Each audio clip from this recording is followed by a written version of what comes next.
شنو أقوى مسلسل بحريني بالنسبة لك؟ نيران. ليش؟ لأن جمع الخليج في هالمسلسل بعد لليوم من طالعة وايد حلو. وبعد بقول لك شيء، أحب وايد بحر الحكايات. بحر الحكايات بحر الحكايات. بحر الحكايات لا أصل لها أو شخصية. المسلسل اللي كبرت عليه وطفولتي كلها من هالمسلسل طفاش.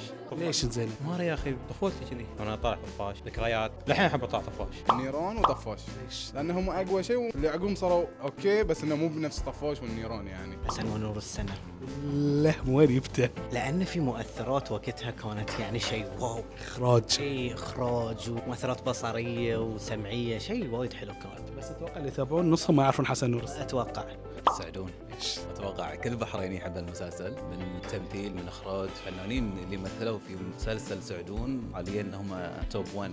تروحون النص اللي طالعون ما يعرفون سعدون. جيل يجي صدقني ما يعرف. والله جايز. احنا فريق بحريني ونبي نحقق أكبر قصة نجاح للمقابلات في الخليج، لا تنسى تدعمنا وتطق فولو لحساباتنا على السوشيال ميديا.